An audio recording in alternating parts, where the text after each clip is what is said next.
Hello everybody and welcome back to the Integrity Botanicals YouTube channel.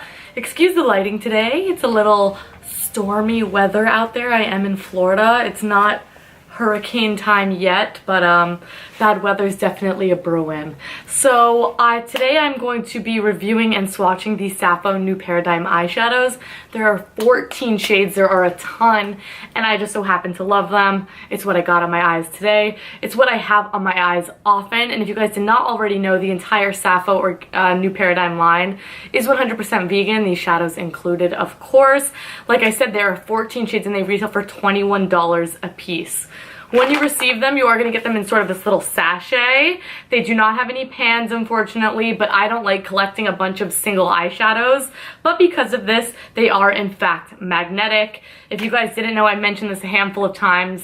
Integrity Botanicals now carry Z Palette, which are these palettes that you can just customize with whatever you would like to put in them. They are completely see-through, so you can see what you're working with as well. Come in a variety of different sizes. If you guys like to see a video on that, please just let me know. But here are my 14 shades and here are my Sappho blushes. Nice and easy. I love Z palettes, cannot live without them.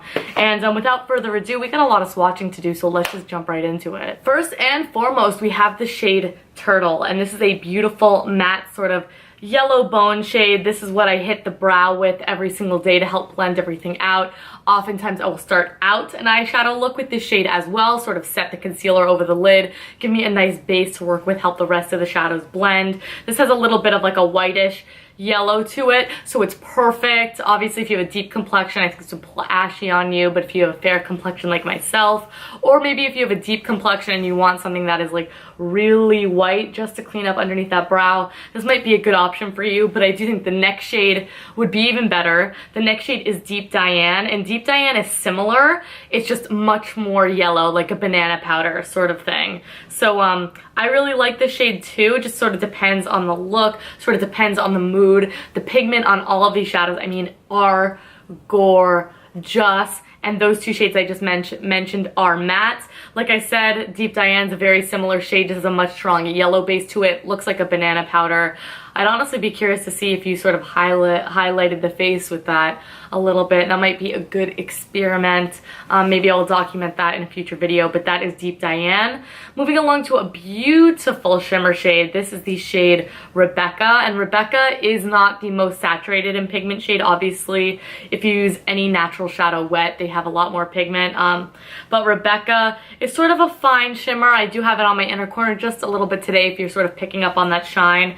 And it's just a reflective pinky shade. I will say the glitter in this is not very fine and refined, period. It's just a little bit chunkier, but not gaudy chunky. Like, I still get away with this. I do love a good glittery eyeshadow though. I really like it in their corner. Very pretty on the brow bone as well if you don't mind a little bit more of a prominent brow highlight, but it has a really mild pink tone to it. I personally like pairing it with like warm looks because it is a cooler tone, and I think that sort of juxtaposition looks really, really gorgeous. I love it.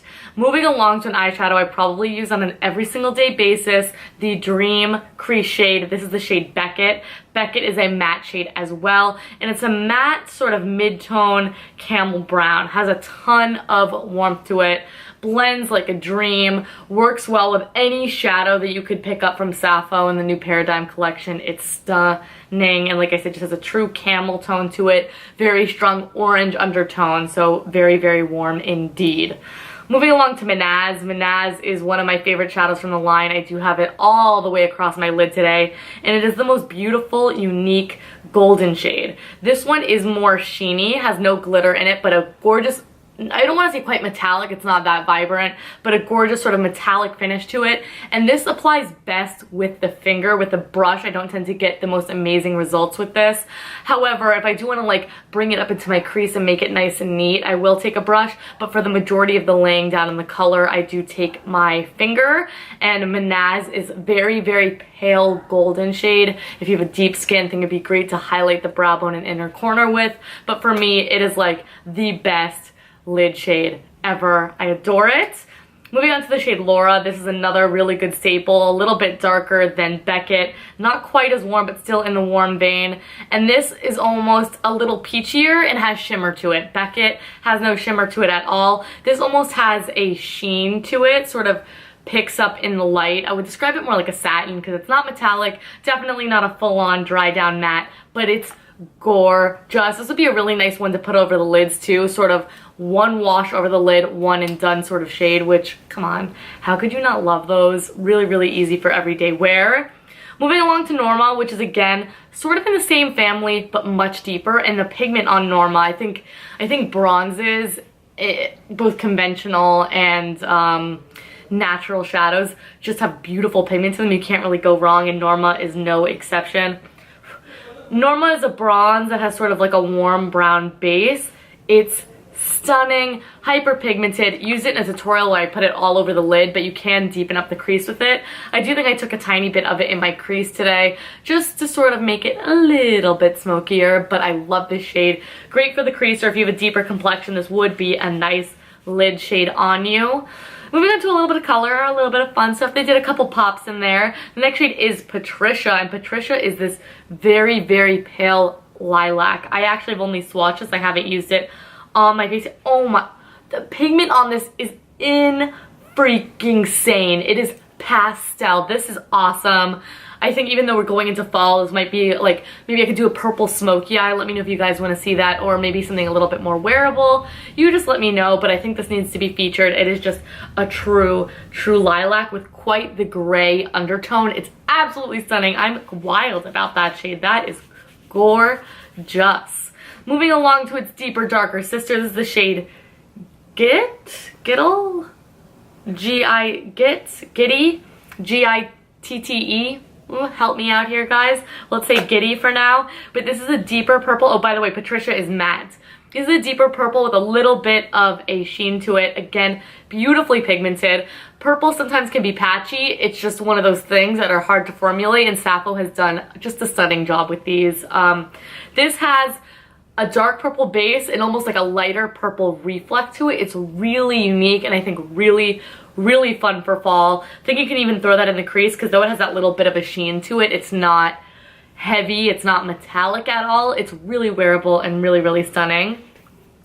Moving on to Luxe, this formulation I would say is like identical to Rebekah. It's a little chunkier, it's a little more rough to the touch, but still is gorgeous, but not the most pigmented eyeshadow in the world, but has beautiful pigment to it. It's just not like butter like some of the shades are. This one does have a little bit of sheen to it as well. Luxe is just a true grayish silver. I mean, you gotta kind of have one of those in your collection. I don't wear them all too often, but I do like it on the lid sometimes. I do like it in their corner sometimes. It's a nice option to have, that's for sure, and looks really beautiful with purple. So that's Luxe. Probably the most unique shade in the line is this wonderful shade Chloe, and Chloe is sort of khaki greenish gray.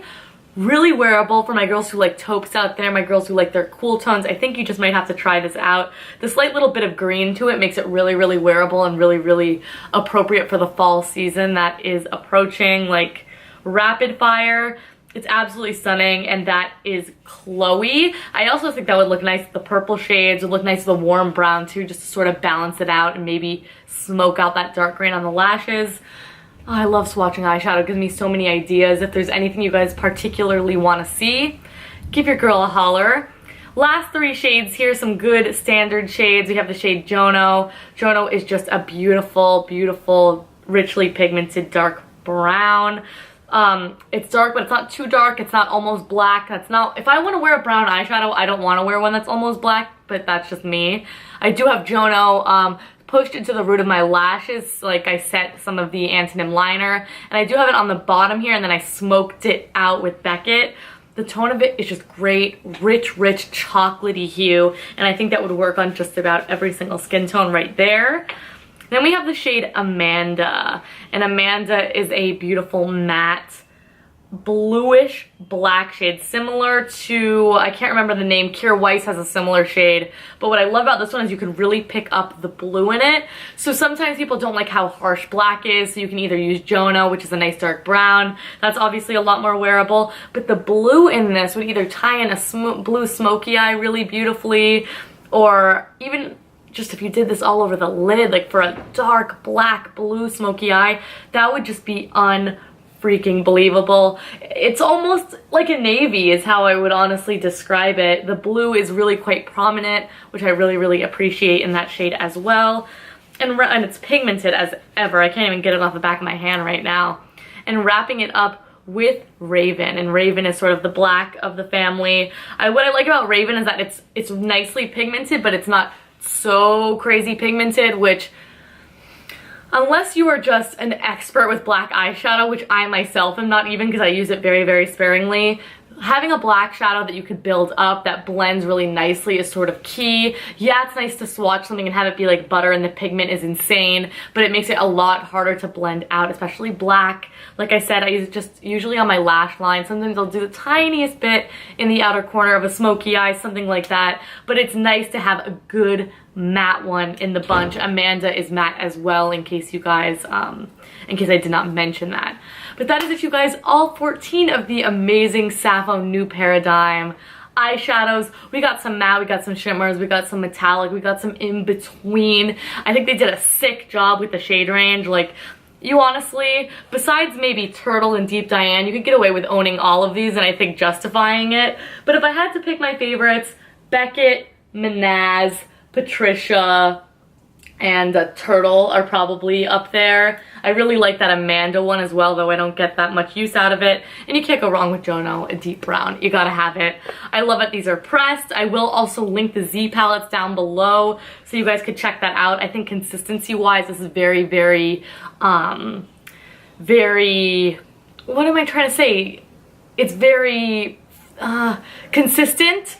It's very consistent throughout all the shades, which I really appreciate. The shimmer shades feel the same, the mattes feel the same. Some are a little bit more pigmented than others, but if you guys sort of want to see how they are in relation to each other on my arm, as always, I'll have a photo in that description box down below, along with Z palette links, links to the shadows, everything that you could possibly need. But thank you guys so much for watching this video. Please do feel free to check out all of our social media. I link it down below at the very bottom of the description box, usually with the makeup I am wearing as well. But thank you guys so much for watching this video. Please give it a big thumbs up and subscribe, and I will catch you in my next video.